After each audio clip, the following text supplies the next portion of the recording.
नमस्कार, आप देख रहे हैं कशिश न्यूज का डिजिटल प्लेटफॉर्म और आपके साथ मैं हूं दीपक शर्मा। राजधानी पटना के पारस अस्पताल में हुए शूटर और शूट आउट की पूरी वारदात जो सीसीटीवी में कैद हुई है, उसकी हर एक पहलू से जुड़ी हर जानकारी के साथ है। तो इस वीडियो को अंत तक देखिए, जिससे आपको पता चलेगा कि पारस अस्पताल में कैसे 5 की संख्या में आए बेखौफ अपराधी खुलेआम दिन दहाड़े शूट आउट की वारदात को अंजाम देकर चंदन मिश्रा को मौत की नींद सुलाकर फरार हो जाते हैं और पुलिस क्या करती रहती है। तो पटना के सबसे बड़े निजी अस्पताल में दिन के उजाले में मर्डर से पुलिस महकमे में हड़कंप मच गया। हड़कंप मचना लाजमी भी था, क्योंकि एक दिन पहले ही पुलिस मुख्यालय ने शूटर सेल के गठन की बात कही थी। लेकिन इससे पहले कि उस पर अमल हो पाता, 24 घंटे के भीतर पटना के पारस अस्पताल में शूट आउट हो गया। दबे पांव, जीन्स पैंट और टी शर्ट में दाखिल हुए 5 हथियारबंद अपराधियों ने कमरा नंबर 209 में इलाज करा रहे चंदन मिश्रा के जिस्म को गोलियों से छलनी कर दिया।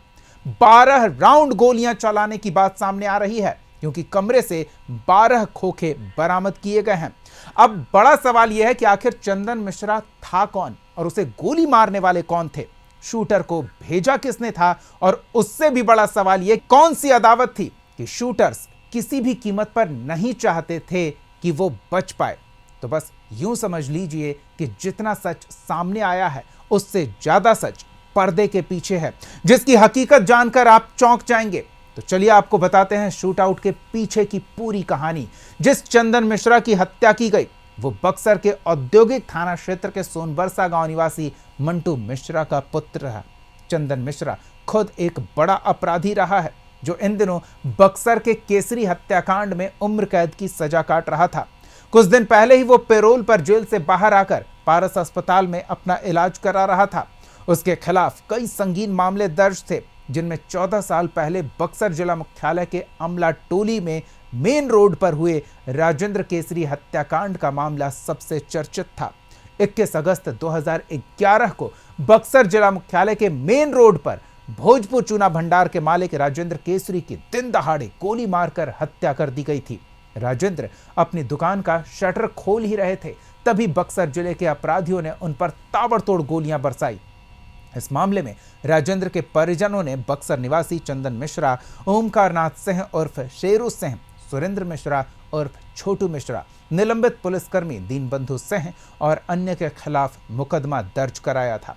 यह वारदात चंदन और शेरू के आपराधिक जीवन की पहली बड़ी घटना थी। शेरू भी बक्सर औद्योगिक थाना क्षेत्र के दुल्हपुर गांव का निवासी है। चंदन और शेरू के गांव एक दूसरे के बिल्कुल नजदीक हैं। इन दोनों रंगदारी के लिए बक्सर जिले के मशहूर व्यवसायी की हत्या करने में शामिल थे। इनकी कोशिश थी कि इस घटनाक्रम को खूब प्रचार मिले और व्यवसायियों में इनका खौफ बने। कुछ हद तक ऐसा हुआ भी, लेकिन पुलिस ने तब सक्रियता दिखाते हुए दोनों को कुछ ही दिनों में धर दबोचा। इस मामले में पुलिस ने त्वरित जांच की और स्पीडी ट्रायल के माध्यम से मामले की सुनवाई हुई। 3 अक्टूबर 2013 को जिला एवं सत्र न्यायाधीश हरेंद्र तिवारी ने चंदन मिश्रा, दीनबंधु सिंह और छोटू मिश्रा को उम्र कैद की सजा सुनाई। इससे पहले 29 सितंबर 2012 को चंदन को भारतीय दंड संहिता यानी कि आईपीसी की धारा 302 जो हत्या से जुड़ी है, 120 बी जो आपराधिक षड्यंत्र से जुड़ा है, 386 जो रंगदारी से जुड़ा है, 467, 68 और 471 जो जालसाजी से जुड़ा है और आर्म्स एक्ट की धारा 27 के तहत दोषी ठहराया गया। दीनबंधु सिंह और छोटू मिश्रा को धारा 320 और 120 बी समेत अन्य धाराओं में दोषी करार दिया गया। सजा की तारीख 8 अक्टूबर 2012 को निर्धारित की गई थी, लेकिन आरोपियों के वकील ने हाई कोर्ट में अपील की, जिसके कारण सजा पर रोक लग गई। बाद में फिर से उच्च न्यायालय से अनुमति मिलने पर दोबारा सुनवाई करते हुए अपराधियों को सजा सुनाई गई थी। इस मामले में 13 गैर सरकारी गवाहों, 3 चिकित्सा अधिकारियों, 2 न्यायिक दंडाधिकारियों और 2 पुलिस अधिकारियों ने अभियोजन के पक्ष में बयान दिया। अभियोजन ने इस हत्या को रेयरेस्ट ऑफ द रेयर की श्रेणी में रखते हुए फांसी की सजा की मांग की थी।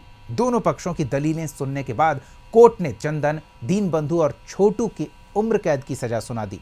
एक अन्य आरोपित का मामला किशोर न्याय परिषद में अलग से चला था। इस मामले के ट्रायल के दौरान मामले का सबसे प्रमुख आरोपित शेरू सिंह बक्सर कोर्ट में पेशी के दौरान एक हवलदार को गोली मारकर फरार हो गया, लेकिन बाद में वो आरा पुलिस के हत्थे चढ़ गया। उसकी सुनवाई अलग से हुई। तत्कालीन जिला एवं सत्र न्यायाधीश प्रदीप मल्लिक ने शेरू को राजेंद्र केसरी हत्याकांड का दोषी मानते हुए फांसी की सजा सुनाई। शेरू ने इस सजा के खिलाफ हाईकोर्ट में अपील की। 12 फरवरी 2020 को हाईकोर्ट के मुख्य न्यायाधीश संजय करोल की बेंच ने सजा पर रोक लगाते हुए मामले की दोबारा सुनवाई का आदेश दिया। वीडियो कॉन्फ्रेंसिंग के जरिए सुनवाई हुई और मंगलवार को जिला एवं सत्र न्यायाधीश ने शेरू को दोषी ठहराते हुए 3 अलग अलग धाराओं में सजा सुनाई। हत्या के लिए उम्र कैद, रंगदारी के लिए 7 साल और आर्म्स एक्ट में 10 साल की सजा। ये सजाएं एक साथ चलनी थी। शेरू अभी भी अपनी सजा काट रहा है और चंदन अब इस दुनिया में नहीं रहा। तो ये पूरी कहानी है चंदन और शेरू के बीच के अदावत की, जिसकी चर्चा जोर शोर से चल रही है, क्योंकि ये दोनों कभी एक साथ हुआ करते थे। पुलिस का मानना है कि ये जो हत्याकांड की वारदात हुई है ये अंदरूनी मामलों को लेकर हुई है। गैंग वॉर का अंदेशा जताया जा रहा है। जांच पड़ताल के बाद ही पूरा खुलासा हो पाएगा। देखते हैं क्या कुछ होता है। कमेंट सेक्शन में अपनी राय जरूर साझा करें कि क्या ये दोस्तों के दुश्मन बनने की कहानी है, क्या पटना में गैंग वॉर शुरू हो गया है, क्या पुलिस को इसकी भनक तक नहीं लगी, क्या पुलिस कर रही है और जो कर रही है क्या वो पर्याप्त है। कमेंट सेक्शन में अपनी राय जरूर साझा करें। इससे जुड़ी जानकारी और आगे मिलने पर हम आप तक पहुंचाएंगे। फिलहाल इस वीडियो को लाइक और शेयर करना ना भूलें। सब्सक्राइब करें ताकि पटना और बिहार झारखंड से जुड़ी तमाम छोटी बड़ी खबरों तक आपकी पहुंच बनी रहे। नमस्कार।